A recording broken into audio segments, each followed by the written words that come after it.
All right. Okay. So let me get started. Last 2 weeks, which is kind of crazy, I know. And these last 2 weeks, I do my best to try and take everything that we've already done and tie it up in a nice little neat bow. Um, what I would call this last part is, like basically putting into action how you're going to use compassionate self awareness, how you're going to use recognizing when programming and conditioning is getting in the way of making self-empowered choices, and how you're going to continue to approach your self-care in a whole radically new way, all wrapped up into one, so that you can keep growing and keep changing moving forward. And so tonight is really all about change and what that brings for us, the good and the not so good, and how to just kind of keep in that mindset of my purpose here is to always help you to be able to grow and take on any challenges that are coming your way. So let's share my screen. I call this part of it driving on rough roads.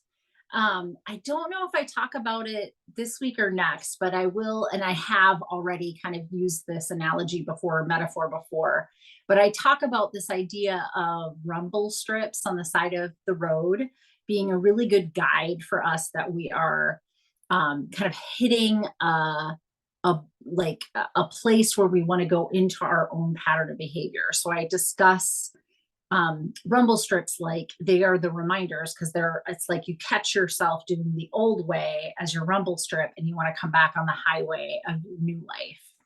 So we are going to talk about how there are some rough roads though during this time. This week I chose for your self-care worksheet a self-love pledge, and then just some descriptors of different things that you can fit into your self-care routine this week around this principle of loving yourself, or loving yourself first. I put out a blog about this just on learntoloveyourstory.com this week. And really, obviously, I called the series originally, and I call the whole kit and caboodle Learn to Love Your Story, because really what I'm helping us identify here is the places where we don't like our own story, we don't love ourselves enough, and that really being one of the biggest rumble strips to our moving and progressing forward in our life. So ultimately, all of these things are kind of in service to having more love for yourself. And this is just kind of a way to map that out for you for the week as your self-care task. So that's where we're going to begin. Originally, I had called this part of the personal development program the new you, although that never really fit for me, as I say here, because you can't really be a different version of you. Really, you're always who you are. But what we are going to try and help you kind of wrap together is all of these lovely tools that we have been going through over the last 8 weeks are meant for you to be a different version of yourself and how you show up for yourself in your life. Up until this point, things were in your unconscious or your subconscious. You weren't compassionately aware of why you were doing what you were doing when you were doing it. And that was a stumbling block to being able to live into your own joy. But ultimately, the new you is about rediscovering joy in your life and being able to be in a constant state of growth mindset so that you can continue to live in your joy in your life.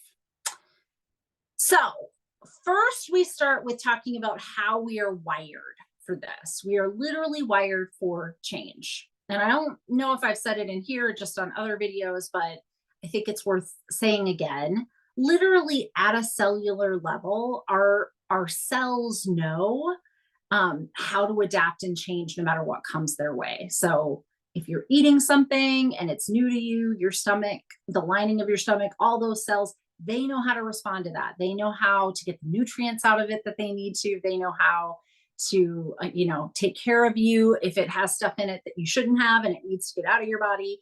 Your body is literally wired at a very cellular level to take on whatever comes its way.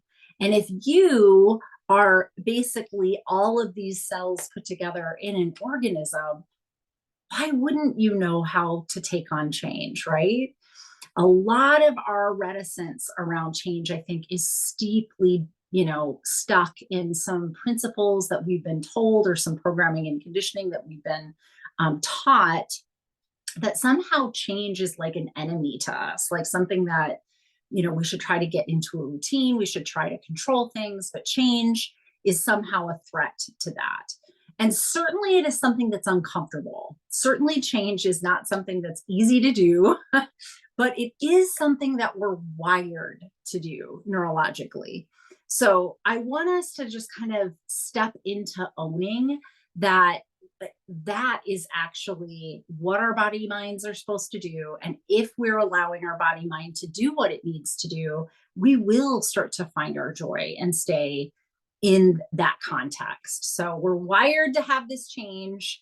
My quote to start was, if you become aware of your automatic habits, you are conscious of your unconscious behaviors. So you cannot go unconscious again. Then you are changing. And that sums up what we've been trying to accomplish with this compassionate self-awareness, not just of ourselves, but of our world, and where programming and conditioning might get in the way of our making empowered decisions. Being very specifically consciously aware and compassionate about where our self-care is at or not at, where it's lacking, and coming back around to having that be in our awareness already starts the process of our changing. Because now if we're aware of it, it becomes a rumble strip. If we go back to an old pattern, we know that it's an old pattern. We want to come back onto that new road of rediscovering our joy. Let's skip this little part. So I'm going to go over here. So like I said, we talk about being wired for change. So my first video here really is just speaking to those principles of how, we have these kind of programmed, conditioned ideas of what change is, and how I want you to flip that over. But in day 2, I want you to really jump into that in your journaling and your contemplation. So again, not unlike the last couple of weeks, a lot of the worksheet and workbook ideas that I'm giving you are around this idea of contemplation and journaling. This is a very therapy kind of a thing to do, but there's something super powerful about not just thinking about it, but then putting it into words, and not just putting it into words that you're speaking or saying in your mind, but literally writing it down. It engages several areas of our brain at the same time. And if you want to create a new way of doing things, you really want to solidify that in as many ways and as many neural pathways as you possibly can. So the first worksheet is just really thinking about how I already approach change, what I already know about myself, as far as, when big life circumstances come up for me, what is it that I do? What have I noticed across my lifetime that I do well? What do I not do so well? What are things that I might want to keep doing? And what are things that I might want to change about this? So I'll go back here. This is that assessment piece that I put at the end of each of these weeks, but it's, or each of the sections in each week. But this assessment is what's working, what's not working, what to keep the same, and what to do differently. Really, as you do this contemplation and journaling this particular week, that's what I want you to jump into. I want you to be asking yourself, like, what do I know already about how I respond to change? How have I across my lifetime? And then, kind of explore, is there anything else that I would want to do differently? What am I doing well? What am I not doing well? And is there stuff that I would like to change up or try differently based on the last 8 weeks of stuff that we've talked about? What have I learned in my compassionate self-awareness? What have I learned in the way that, I have been conditioned to be? So as I brought up that programming and conditioning, and does it serve me? And if it's not serving me, what would I rather be able to do in the face of change? And I really think that somewhere in there is where you're going to find the thread of how you're going to stay on the track of joy in your life, not on a track of I do what I do because I've always done it that way, but rather on a track of I don't have to keep doing this if this doesn't really work for me. So that's where we're going to start. Then we're going to talk about like literally my favorite ever thing. So I use this in a variety of ways, but I definitely use it in the Learn to Love Your Story programs. It's called the Autobiography in 5 Short Chapters. It's by Portia Nelson. And I'm just going to read it because I think I read it in the video as well, but I just think that there's something very powerful about this very short autobiography. So chapter 1, I walk down the street. There's a deep hole in the sidewalk. I fall in. I'm lost. I'm helpless. It isn't my fault. It takes me forever to find my way out. Chapter 2, I walk down the same street. There's a deep hole in the sidewalk. I pretend I don't see it. I fall in again. I can't believe I am in the same place, but it isn't my fault. It still takes a long time to get out. Chapter 3, I walk down the same street. There's a deep hole in the sidewalk. I see it there. I still fall in. It's a habit. My eyes are open. I know where I am. It's my fault. I get out immediately. Chapter 4, I walk down the same street. There's a deep hole in the sidewalk. I walk around it. Chapter 5, I walk down a different street. There is something just so powerful about this process and how it so finely replicates what change process is all about. You cannot change what you don't know. Chapter 1, walk down the street, there's a hole there, you never saw it, you just fall in and it takes forever to get out. I think that much of what we talked about in the first 4 weeks when we were talking about being compassionate with yourself, but being self-aware and building up those self-awareness skills, I hope that you're still working on your meditation and mindfulness practices that I include each week and really improving your ability to have that part of your brain, the medial prefrontal cortex, really catch yourself if you're seeing a pattern of some kind. Like, why am I still falling in this same hole over and over?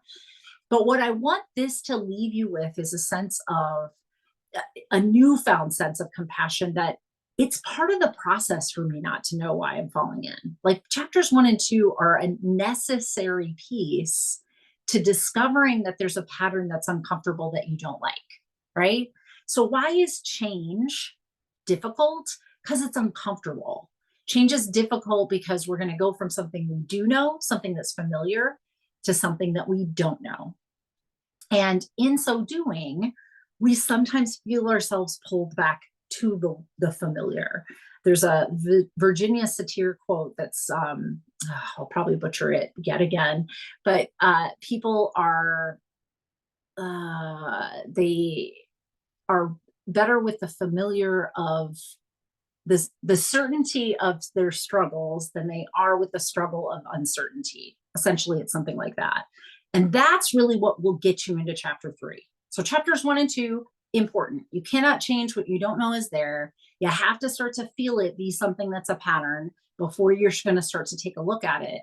But chapter 3, where you go back into that same pothole over and over, even though you know better, even though it is your fault, even though your eyes are wide open, is also a really important part of that change process. So I have this here because I really want us to see how much time we spend in those first 3 chapters before we ever get to a place where we're going to walk around the hole, which still means we're walking down the same street. There's still pieces of that pattern that we're still engaged in. And certainly before we change that behavior altogether. So most of what we've done is to help you to know how to navigate chapters 1 through 3. It isn't so that you can jump straight into chapter 4 and 5. That's not how this works. That's not how people manage change. It is definitely to help you have the capacity to really sit in those first 3 chapters. So I'm going to stop here and see if you have any questions about that part before I go into the second part, which is on grief with change. There we go. Let me know.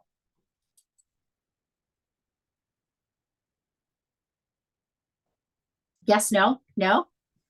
I'm still thinking. I was thinking about the chapters, and trying to apply all of that, and just the progress I was able to make last week with what we talked about last week and what I read, and Yep. um the self-compassion and everything, and Mhm. just how things are already shifting for me, Yeah. no matter, how crazy it still is. But like, I'm trying to think of the example I just came up with while you were reading that, but it was It was so fleeting. Blue. it was like I think we talked about the rage incidents I was having and the mood Mhm. swings and everything, because I think I Mhm. might be going through early menopause, or Oh, isn't that a joy? menopause. Such a joy. I'm right there with you. The hormonal changes are really affecting my everything. Like, even my thought processes are Yep. slightly different, I've Mhm. noticed, which I know is a thing. Like, I Yeah. conceptually know these, but when it happens to you, it's like, what? It's like Invasion of the Body Snatchers, and you're like, what the hell? Yes, I'm Yeah. with you. I'm with you. Yeah, it's so weird. So sorry, hold on one second. But yeah, it's just good progress that I've made. And Good. yeah, the little Good. pieces are starting to connect. So I'll let Love you it. go back. Okay, I'll go back to it. Thanks. Let's see. So let me share again. All right. Okay. So once we get through this, then stuff gets really fun. So now what I want us to get into is talking about how grief um, is a part of what change is. I'm actually going to go to this page. Sorry, guys, for the. Ah. All right. So I call it the gift of grief, because grief really is not loss. Loss is what precipitates grief, but grief is a set of emotions, a set of stages, a set of ways that we show up to things, that once we've had a loss, but it isn't itself an emotion. Okay, so I think that people think I'm grieving means like I'm having a feeling of grief, like it's, itself its own feeling. It is not. It's a set of stages, a set of feelings, a set of actions that we go through. And why it shows up all through our life is because any change represents some form of loss. If we're letting go of something, we're gaining something else, right? But we're still letting go of something. And people, well, Western culture, because I can't really speak outside of like American Western culture, but Western culture teaches us this idea that losing things is painful, it's a struggle, it's something that we should ward against. Grief is hard, grief is bad. There's all this negativity that's swarming around it. And I'm not here to sugarcoat that loss is an easy thing to go through of any kind. It's not. Change is also uncomfortable, not easy, but it also is a necessary thing, right? So you cannot keep what you've grown from and are going out of, uh, and so there are forms of loss throughout our life that we have a little bit more acceptance about, like moving in with a partner, like the things that are fun. We have a little bit more grace with ourselves about, finding a new job and leaving a one that didn't work for us. But every single thing is a loss. That we any single change we have in our life is a loss, and if we're not um, grieving well, we're not using our emotions that we're watching for and taking those actions and moving through those stages, we will get stuck. It dams up our emotions in a way that starts to catch up with us over time. So I point out grief because I find it to be a skill and one that we're not taught well. And I want you to start to think about how if I grieve well, then I'm ready for the next thing. I'm ready for the next thing. I can, move through my life in a different way with a little bit more fluidity, than if I pretend that, hey, when those things are gone, it's great, and I can just move on to this brand new life, this great thing over here. Because even the greatest things that we do have some loss that go hand in hand with it. Uh, so a quote here is, change is painful, but nothing is as painful as staying somewhere you don't belong. And grief really is, I think, that skill set that we take from one place to the other. So we start here again with some contemplation. I'll go back here. Oh, wait, I guess it is on that page. Okay, so we start with some contemplation. And after you watch this video, what I want you to think of is not unlike when I started the whole week and you were thinking about change. I want you to go through kind of contemplating places where you've grieved, and you could start with smaller losses. It doesn't have to be huge losses. It could be some of the examples I gave that are some of those more positive changes in our life. But it could be something that also was difficult for you. I caution, if it was a really difficult thing and you don't think you've completely resolved it, you won't get a lot of learning out of it because it's still very emotionally activating. So like on a scale of 0 to 10, and 10 is the worst, loss you've ever experienced and the worst, grief you've ever had to go through, let's try to keep it at a 5 or lower. It should be something that's meaningful to you, because then, you're going to contemplate and journal about it and be able to grow from it. But if it's something that's too emotionally activating, that would be something I'd encourage you to process still with a therapist and not necessarily use it for this. But we're just going to kind of look over, what are the areas of grief that are the most difficult for me?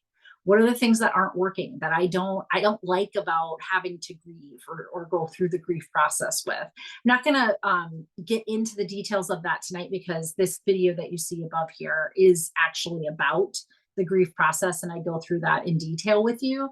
But I want you to be thinking about, what do I know about myself? What do I know about how I've grieved in my past?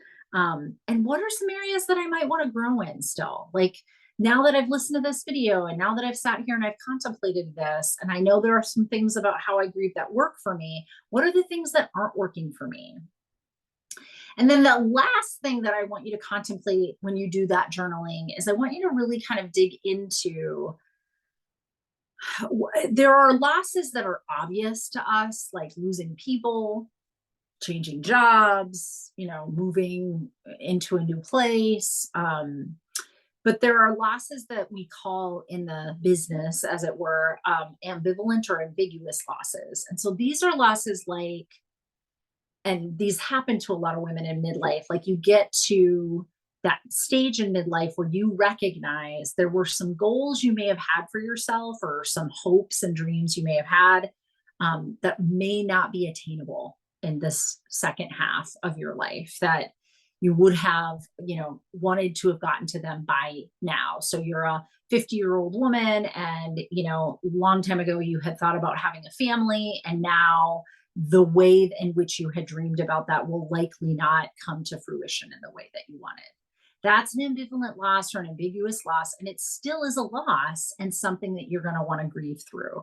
Don't pretend with yourself that, oh, because I got to age 50 and I haven't done that, it's going to be just fine, that I just didn't do it.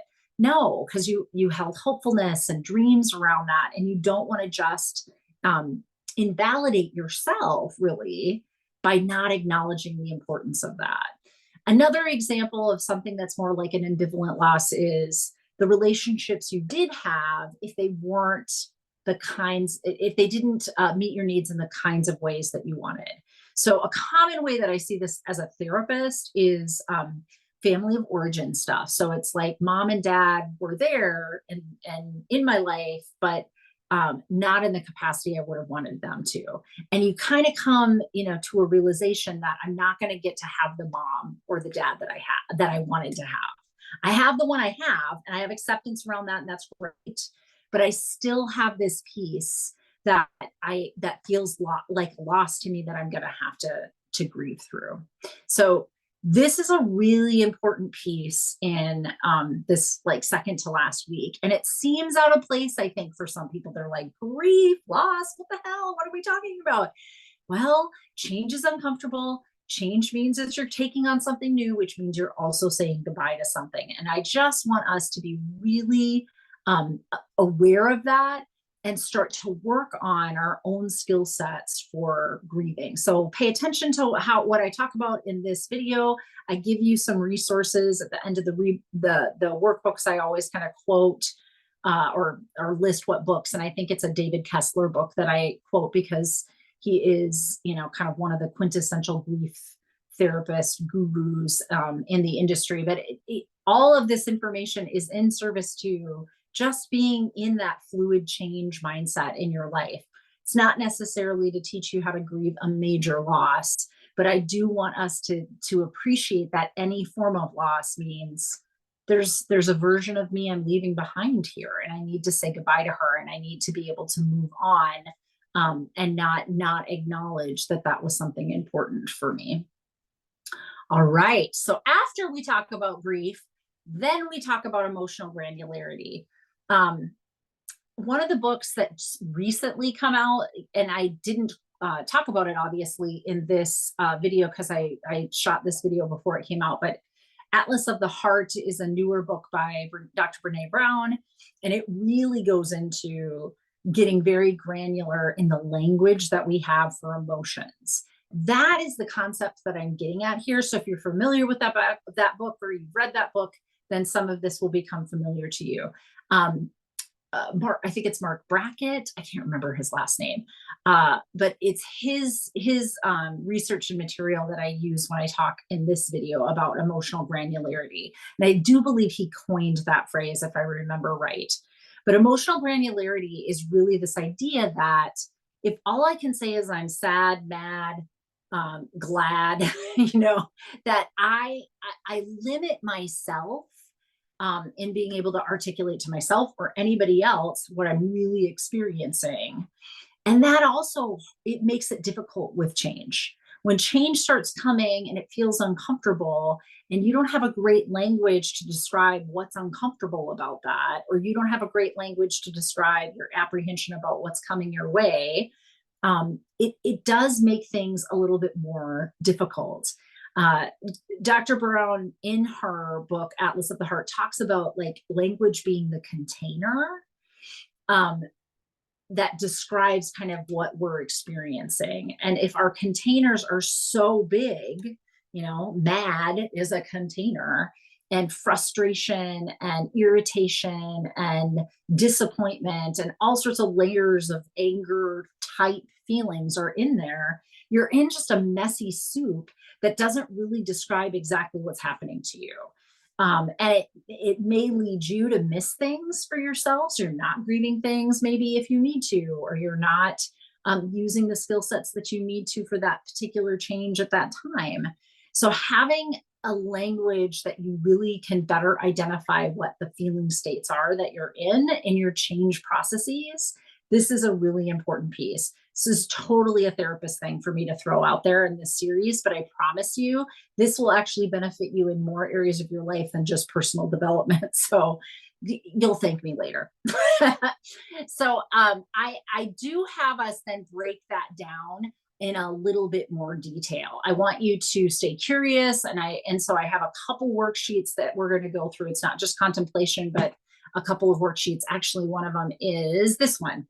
So what I want you to do is in this emotional granularity theme, I want you to kind of look at the four feeling states that we kind of all know.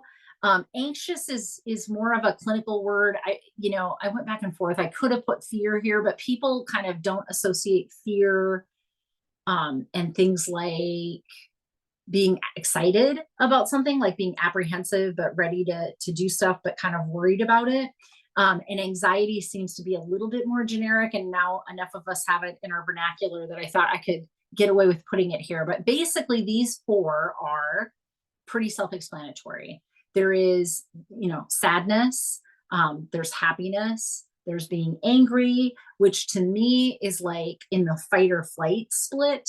Anger is the fight piece. But if you're feeling like triggered and you're in that fight or flight space, it's either you're in a fight, so you're angry, or you're going to flee, which is more the anxiety. It's those things that make us want to pull away, run away, avoid, block. And I want you to take this grid and I want you to start to break it down into more families of emotions that you can think of that are related. So I already talked about some with the anger ones, but like anger, like also shows up as things like um, being frustrated, being irritated, being, flustered maybe. And you can see how they can also kind of skirt up against the other ones. So, like anger, when it bumps up with happiness, might look more like disappointment, right? So, you were happy about something until it didn't happen the way that you wanted it to. And now you're a little mad about it, but it's a little bit of both at the same time. So, these in between places kind of are the places where you might see a little bit of overlap. I don't have one that like overlaps happy and anxious, and I wish I could because I do think that some of our feelings, like there just wasn't a grid that I could find that looked good enough. But anxiety and happiness overlap in things like excitement, in things like apprehension. So it's like something new, something I want to do, but I'm just kind of reserved about doing. So there's ways for us to overlap these emotions as well. And this is just like I said, I couldn't find a grid that I liked that did enough of the crossing over, but this is really just an exercise in helping you start the process of expanding your emotional granularity. And you may start with not having very much. Like you may need to Google some feeling words and see if you can slot them. But I would use this worksheet not unlike what we've used the stories of the ventral vagal nervous system and the sympathetic nervous system and the dorsal vagal nervous system. These are things that I hope are tools for you that you go back to, that you like kind of create for yourself a portfolio of this stuff that you can use moving forward in your life. So that's what this one is about. But then there also is another contemplation and journaling based on what you learned from that. Like, oh man, I didn't know. I don't have a lot of language for any of this. And I do give you some feeling word examples at the bottom, but this is nowhere near exhaustive. Dr. Brown's book talks about, I want to say it's 87 emotions that her research pulled out from the grounded theory research that she did. So basically, what you do is just interview a bunch of people on what they know about feeling states, and then see what trickles up to the top as far as different areas. But she did mention that people usually can only name about 3 feeling states. So I might be actually assuming a little bit better that people know at least more. All right. So that is what we've got for our workbook and for the lesson for week 9 in this idea of driving on rough roads. And as we end next week, we'll get into a little bit more about how do you kind of take all of this, all of the things now that I've taught you guys in 9 weeks, and these new theories on staying in that growth mindset and really create a new road for yourself, create a new avenue in which you will be planning to use all of these skills moving forward in your life that brings you joy, that has you on a path of joy, that helps you see when the rumble strips are taking you off that path of joy and bring you back on. I hope as many of you as want to can join us next Tuesday evening. And I will still have probably a Friday at 4 office hours next week as well. So if you want to pop in for that, you can, to just share with me kind of what has this experience been like. I like on that last night to at least set aside a little bit of the time so that we can all kind of share with one another how this experience has been for us, what we've learned, where we want to take this into our life from here forward. And I will remind you, I had it on the video from last week too, but I am offering free group coaching all through 2023. So it's a once a month group coaching just like this, where I'll do a video, I'll do a little teaching. The material is obviously, I have a lot of themes that I repeat, so it's not like you're not going to know some of the stuff that I bring, but it is new material. Like it's all newly packaged, and I'm trying to put it together throughout the year of 2023. So anybody, even people who have been in group coaching with me, are welcome to join me for that. And if you are in my Coffee with Dr. Natalie list, because you've attended any of those, then you're already on the list. But if you're not, make sure that you head over to the learntoloveyourstory.com so that you can sign up for Coffee with Dr. Natalie, and then you will get emails directly to your email account that just say, this is the group coaching for the month of January and the month of February. And then if you can join, great. And if you can't, that's okay too, because I'll create a space just like we have here where the recordings of those meetings are, and then you can access those if you aren't able to join us. All right, so I'm going to stop here. Oh, I stopped already. So Christy, do you have any questions? Do you have anything you want to share?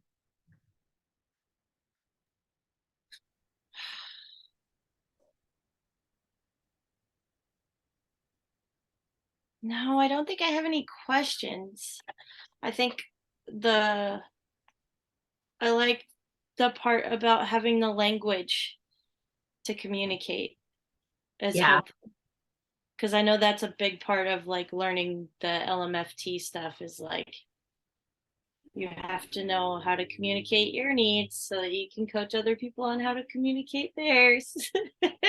So you're in the industry, so you really know how important this is, but it's Oh, hard. yeah. I mean, I know that part of that is my training, but it's hard for me to describe for people how you would continue to have a growth mindset if you can't even name what you're noticing for yourself. Yeah. Well, it's Mhm. interesting. I like that part of the work is that you like as a practitioner, I have to do this. I have to do the work and know this for myself Yep. because I know how hard it is to try to find the words for myself. Like I was trying to talk to you about something a few minutes ago and I lost words, Well, you know? you've been doing some other things too, but yes, you Oh do yeah. lose words. You do. You do. Even the best of us. And I mean, I think anything that's got some emotional charge behind it, even more so, right? We just kind of lose our language when we're feeling activated in some capacity. Yeah. Yeah. So it's good I'm really appreciative of this course and being able to learn from you more because Good. I often, even at my last residency, I was like, yes, Dr. Natalie Moore. She said, stay curious when these things happen. And like, we learned so much from that class and it was super helpful. And Yeah. um, yeah, staying curious. I like how this week's material too kind of pushes at that. Like when it comes up, be Mhm. curious and compassion, like ties in the compassion that Yep. I've been practicing, ties in now the language of how to describe what you want to, what you need to talk about or what I need to talk about because it's not about anybody but me right now. It isn't. It's just really all about you. I mean, we talked about that a couple weeks ago. It is all about us. Like Yeah. seriously, if you don't know you and you can't take care of you, what, you know, the version of you that goes out into the world is just not the caliber that you want it to be.